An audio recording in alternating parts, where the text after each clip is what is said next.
Alright everyone, तो ये IIT JEE advance हमारा 2020 का क्वेश्चन है लिमिट्स का, ठीक है। फिर से एक और बार ये बहुत ही ज़्यादा आसान क्वेश्चन होने वाला है। पिछली बार भी जो अपन ने प्रोबेबिलिटी का किया था वो आसान था और उसको सिर्फ 5% लोग सही कर पाए थे। और इसके अगर अपन स्टैटिस्टिक्स से पहले नज़र डालें before coming to the question, तो करेक्ट रिस्पॉन्सेज लाइक 41,487 लोगों ने सही कर लिया था। मतलब इतने लोगों का तो क्वालिफाई भी नहीं होता, इतने लोगों ने सही कर लिया था ये एडवांस।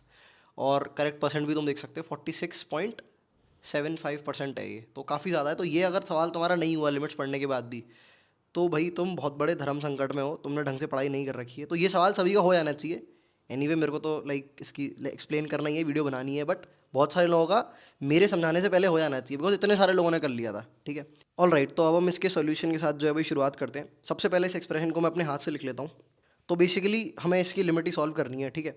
तो यहाँ पर अपन शुरू करते हैं भाई। सबसे पहले यहाँ पर एक लॉग की प्रॉपर्टी यूज़ होगी, ठीक है। लॉग की वो प्रॉपर्टी जो कि ज़्यादातर लोग भूल जाते हैं क्योंकि वो इलस्ट्रेशन में बहुत कम यूज़ होती है। प्रॉपर्टी क्या कहती है भाई, ए की पावर बी जो है ये हमारा बराबर होगा ई की पावर एल एन ए की पावर बी, ठीक है। ये अगर तुम इसको सॉल्व करने की कोशिश करोगे तो अगर तुम्हें याद हो यहाँ पर अगर ई लगा होता है तो ऐसे स्विच मार लेते हैं ना, ये ऊपर आ जाता है ये नीचे आ जाता है, तो अकॉर्डिंगली ये जो राइट हैंड साइड दे रखा है ये लेफ्ट हैंड साइड वाले के बराबर ही हो जाएगा रिवर्स में अगर इसको यूज़ करेंगे, ठीक है। ऑल राइट, तो ये प्रॉपर्टी यहाँ पर यूज़ होगी। इससे क्या होगा, ये वाला जो एक्सप्रेशन है ना, इसको भी हम ई की पावर में कन्वर्ट कर लेंगे, उससे चीज़ें काफ़ी ज़्यादा आसान होने वाली है। तो हम इसको कन्वर्ट करते हैं and ultimately it will become like this. All right, अब जो है यहाँ पर ये हमारा देखने में देखो ऐसा हो गया, ई की पावर में मैंने इस पूरे एक्सप्रेशन को चढ़ा दिया है, ठीक है, और एल एन भी लगा दिया है। अब यहाँ पर ये जो 1/x है, फिर से अगेन एल एन की प्रॉपर्टी लगाएंगे और ये 1/x जो है इसकी नीचे आके लग जाएगा, है ना। पावर में जो चीज़ होती है वो नीचे आ जाती है, सभी को याद होगा, ठीक है भाई। अब यहाँ पर एक और स्टेप मैं यहाँ पर करने वाला हूँ। ये देखो, ये टेक्निकली हमारा क्या दे रखा है, 1/e है, तो इसको अपन ई की पावर -1 लिख सकते हैं। अब मैं क्या करने वाला हूँ, यहाँ दोनों में से मैं ई की पावर -1 कॉमन लूँगा, ठीक है। इसमें से भी और इसमें से भी, अगर इसमें से कॉमन लूँगा तो इसमें ई की पावर +1 ऐड हो जाएगा, है ना। तो ऊपर जो पावर में +1 ऐड हो जाएगा और यहाँ से ई की पावर -1 निकल जाएगा, तो expression ultimately will turn out to be 1/e और ब्रैकेट में हमारे पास आ जाएगा l n, sorry l n नहीं, ई की पावर में बात करेंगे, ई की पावर l n 1 - x divided by x और साथ में ऑब्वियसली प्लस का 1, और इस पावर को एक छोटे से ब्रैकेट में बंद कर देते हैं और साथ में बैठा है हमारा -1 डिवाइडेड बाय एक्स की पावर ए, ठीक है। तो ये हमारा अल्टीमेटली एक्सप्रेशन हो गया है। अब इसको काफ़ी सारे लोग अभी भी अगर लाइक वीडियो को देख रहे हैं, सॉल्व नहीं कर पाए तो पॉज करके यहाँ से एक बार सॉल्व करना ट्राई कर सकते हैं, ठीक है। ऑलराइट, तो अपन तो आगे बढ़ते हैं भाई। एनीवे यहाँ पर अब अपन यूज़ करेंगे एल एन 1 - x के एक्सपेंशन का, जिसके लिए अपने को पहले पता होना चाहिए एल एन 1 + x का एक्सपेंशन क्या होता है।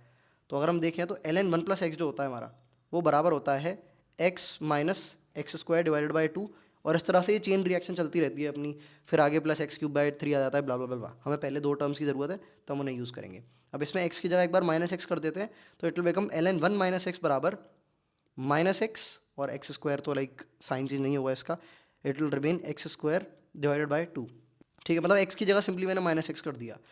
तो यहाँ पर अगर मैं इस एक्सपेंशन को इसमें सब्स्टिट्यूट करने की कोशिश करूँ तो मैं रियलाइज़ करूँगा कि ये जो पूरी पावर है, ये पूरी पावर जो है टेंड्स टू 0 है, समझ रहे हो। ये जो पूरा हिसाब किताब है, ये जो पूरा भाई है, ये मेरा टेंड्स टू -1 होगा और साथ में इसके +1 दे रखा है, तो ये जो पूरी पावर है ये टेंड्स टू 0 हो जाएगी।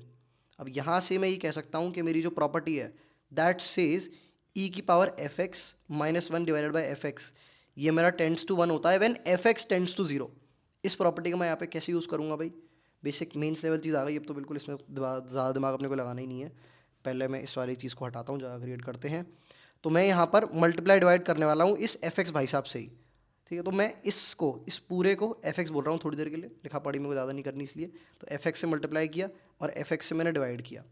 अब ये जो पूरा पार्ट है मेरा, ध्यान से देखना, ये जो पूरा पार्ट है ये मेरा गायब हो जाएगा और ये 1 के बराबर हो जाएगा, बिकॉज ये f(x) जो है ये tends to 0 and the expression says e की power f(x) - 1 divided by f(x). जिसको ये प्रॉपर्टी नहीं बताती भाई, तुमने चैप्टर बिल्कुल भी ढंग से नहीं पढ़ा है। ऑलराइट, आगे बढ़ते हैं। तो ये हमारा पूरा गायब हो जाएगा और f(x) को मैं ऊपर ला के रख देता हूँ। f(x) की वैल्यू अगर किसी को याद हो तो हमारी किसके बराबर थी, ln 1 - x divided by x + 1 के, और साथ में बाहर 1/e भी बैठा हुआ था। पूरे एक्सप्रेशन को मैं अल्टीमेटली लिख देता हूँ जो हमारे पास बन जाएगा। ऑल राइट, तो ये देखने में हमारा टोटली कुछ ऐसा एक्सप्रेशन जो आ जाएगा। अब x को एक बार रिजॉल्व कर लेते हैं, डिनोमिनेटर में ले जाते हैं, तो ultimately it will become 1/e multiplied by, bracket में हमारे पास आ जाएगा ln 1 - x और साथ में प्लस का x, नीचे एक x को भेज देंगे तो ये x की पावर a+1 बन जाएगा। अब यहाँ पर ये देखो एक कांस्टेंट बैठा हुआ है, ये लिमिट, लाइक हमें क्या करना है, इस लिमिट को डिफाइंड लिमिट बनाना है ना, तो इस कांस्टेंट से कोई मतलब नहीं है, इसको ना भी लिखे तो कोई फ़र्क नहीं पड़ेगा। तो ये हमारा इस तरह से रह जाएगा। अब फिर से मैं ln 1 माइनस एक्स का एक्सपेंशन लगाऊंगा, पहले दो, चलो पहले 3 टर्म लिख लेते हैं इस बार, ठीक है। तो याद है तुम्हें x की जगह अपने को माइनस एक्स करना है, तो हमारे पास बन जाएगा माइनस एक्स और साथ में आएगा प्लस का एक्स स्क्वायर, नहीं माइनस का आएगा, सॉरी, माइनस का एक्स स्क्वायर डिवाइडेड बाई 2 और साथ में आएगा प्लस का, अगेन प्लस क्यों आएगा, इस बार फिर से माइनस हो जाएगा because technically plus x cube by 3 होता है, बट वो एक्स की जगह माइनस एक्स है, तो यहाँ पर माइनस एक्स क्यूब बाय 3 हो जाएगा, ठीक है। एक्सपेंशन याद रखना, काफ़ी लोग फैक्टोरियल वैक्टोरियल लगा देते हैं, कन्फ्यूज हो जाते हैं, तो इन सब चीज़ों से अपने को बच के रहना है। ऑलराइट, तो यहाँ पर जो है साथ में प्लस का एक्स और नीचे आ जाएगी एक्स की पावर a+1। अब ये तो हमारा बेसिक क्लासिकल लिमिट्स का सवाल रह गया है, अपने को इसको लाइक इन्फिनिटी तक नहीं लेके जाना है लिमिट को, उसके बेसिस पे हम a की वैल्यू जो है वो जज कर रहे होंगे। तो पहले तो x से x क्रॉस कैंसिल मार दिया मैंने, और नीचे आ जाएगा एक्स स्क्वायर और साथ में आ जाएगी इधर a की पावर x की power a+1 multiplied by 2 minus का x cube divided by x की पावर a+1 मल्टीप्लाइड बाई 3, और इस तरह से हमारी कहानी चलती रहेगी। अब यहाँ पर एक बार ऐसे इमेजिन करके देखो, जिन लोगों को इस वाले पार्ट में दिक्कत आ रही है, ए की एक बार वैल्यूज रैंडम डाल के देखो, एक बार ए की वैल्यू 0 डाल के देखो, अगर 0 डालोगे तो ये बन जाएगा माइनस एक्स स्क्वायर और साथ में आ जाएगा हमारे पास यहाँ पे नीचे एक्स सिर्फ और साथ में multiplied by 2 minus x cube और नीचे आ जाएगा एक्स मल्टीप्लाइड बाई 3।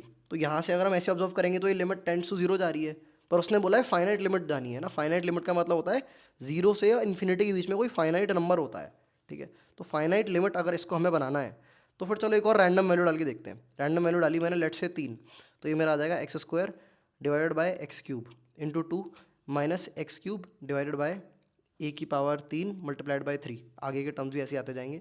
तो ये तो देखो तुम्हारा सिंपली 1/3 के बराबर आ जाएगा। अगला वाला तुम्हारा टेंड्स टू 0 हो जाएगा बिकॉज उसमें न्यूमरेटर में एक्स की ज़्यादा पावर होगी।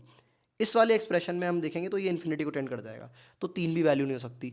3 के बाद 4 5 6 डालोगे, सब में सेम फंडा होगा, बट ए की वैल्यू 1 जब डालोगे तुम, तभी ए की वैल्यू 1 ही एक ऐसा नंबर है जिसमें हमारी लिमिट जो है फाइनाइट रह रही होगी। और ये हमारा कैसे होगा भाई, इसको एक बार ध्यान से ऑब्जर्व कर लेते हैं एक्सप्रेशन में डाल के। X square divided by x square नीचे into 2 minus x cube divided by x square multiplied by 3 and it continues. तो ये आगे के सारे हमारे जीरो होते जाएंगे बिकॉज न्यूमरेटर में एक्स की कोई बड़ी पावर रहेगी, एक्स रहेगी, एक्स स्क्वायर रहेगी, एक्स क्यूब रहेगी, तो सारे जीरो को हो जाएंगे सम अप, है ना। ये वाले भाई साहब जो हैं इसको -1/2 बना देंगे, जहाँ से हमारे पास फाइनल लिमिट की वैल्यू आएगी, और बाहर 1/a भी बैठा था तो उसको इग्नोर नहीं करते हैं, तो अल्टीमेटली जो लिमिट आएगी 1/2 ही आएगी फॉर a बराबर 1, ठीक है। जैसे तुमने अगर सवाल सॉल्व करेंगे, क्वाड्रेटिक एक्सप्रेशन वाले होते हैं जिसमें a और b होते हैं, लिमिट्स के सॉल्व होते हैं, a और b की वैल्यू कैलकुलेट करनी होती है सच दैट कि लिमिट एग्जिस्ट, तो ये वही फंडा यहाँ पर यूज़ हो रहा है, ठीक है। अब समझाने में इसको काफ़ी टाइम लग गया, बट इसको सॉल्व करोगे तो ये 2 से 3 मिनट का सवाल है अगर किसी को सारी प्रॉपर्टीज अच्छे से याद हो। बट कई बार स्टूडेंट्स के साथ क्या होता है कि मैथ्स में जो रटने वाला काम होता है ना, जैसे एल की प्रॉपर्टी अपने को रटनी है, एक्सपेंशन का फॉर्मूला क्या होता है, या फिर लॉग की प्रॉपर्टी रटनी है अपने को, या फिर जो ई की पावर एक्स वाली जो प्रॉपर्टी है उसको एफ एक्स के टर्म में रटना है, इसमें बहुत सारे स्टूडेंट्स जो हैं अपनी बैंड बजा लेते हैं। मतलब रटने वाला काम जो है, जो logical so called logical students होते हैं वो रटने वाली चीज़ों पे ज़्यादा फोकस नहीं करते, और जो रटने वाले होते हैं उनके तो लॉजिक ही खराब है, तो फंडामेंटली उनका खराब है, तो उनसे एनीवे स्टार्ट ही नहीं हुआ सवाल, ठीक है। तो जितने भी लर्निंग बेस्ड चीज़ें हैं लिमिट में, सारे एक्सपेंशन, सारे फॉर्मूले, उनको हमें बहुत अच्छे से फोकस करना है। इवन दो ये सवाल आसान है, इसको सॉल्व करने के और भी तरीके हो सकते हैं भाई, इतने सारे लोगों ने 41 कुछ शायद 45% लोगों ने सही कर दिया था, तो इसका सही होना तो बनता है, ठीक है। ऑल राइट, आई होप कुछ ना कुछ तुम्हें से सीखने को मिला होगा। See you in the next one.